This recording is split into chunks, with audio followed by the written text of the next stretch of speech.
고위공직자 범죄수사처가 이르면 오늘 윤석열 대통령에 대한 체포영장 집행 시도에 나섭니다. 법적으로는 집행을 막을 근거가 없지만 경호처나 보수단체 회원들과 물리적 충돌 우려는 여전한데요. 취재기자 연결해서 자세히 들어보겠습니다. 자, 김철희 기자, 대통령 체포영장 집행 오늘 시도하는 겁니까? 네, 앞서 공수처는 체포영장이 집행되면 기자들에게 알리겠다고 밝혔는데요. 아직 명확하게 공지된 내용은 없습니다.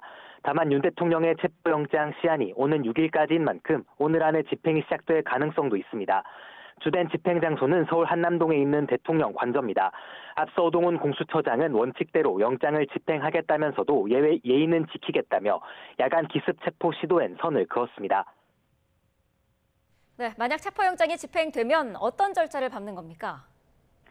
윤석열 대통령 체포영장은 공수처 소속 차정현 주임검사 명의로 청구됐는데요. 차 검사가 직접 체포영장 원본을 지참해서 집행 장소로 가게 됩니다. 이후 윤 대통령에게 체포영장을 지시하며 사유를 설명하고 이른바 미란다 원칙도 고지합니다. 그런 뒤에는 공수처로 이동해 조사를 벌이게 되고요. 조사가 끝나면 경기의왕시 서울구치소에 수감합니다. 공수처는 고강도 조사를 벌인 뒤 48시간이 지나기 전에 구속영장을 청구할 것으로 보입니다. 네, 이 과정에서 경호처 등과 물리적 충돌도 우려되는 상황이죠? 네, 우선 공수처가 발부받은 수색영장에는 형사소송법 일부 조항 적용을 예외로 한다는 내용이 명시돼 있습니다. 군사상 비밀을 요구하는 장소는 책임자 승낙 없이 압수수색하지 못한다는 내용의 조항인데요. 그간 경호처가 이에 근거해 대통령실 압수수색 등을 막아왔지만 이번에는 거부하기가 어렵게 된 겁니다.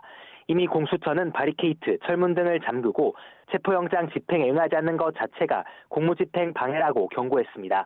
경호처뿐만 아니라 관저 근처에서 집회를 벌이는 지지자들 반발도 걸림돌입니다.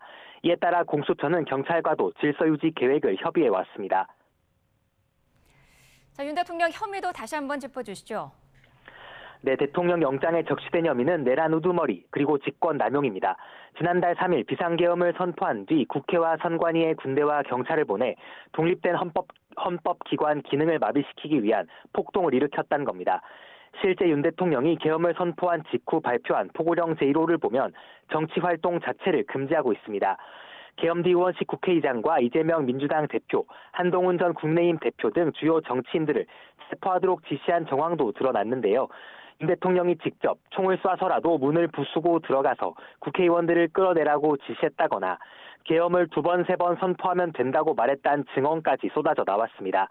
최근 검찰도 김용현 전 국방부 장관 등을 기소하면서 모든 내란 범죄의 꼭대기에 대통령이 있다고 적시하기도 했습니다. 지금까지 고위공직자 범죄수사처에서 YTN 김철희입니다.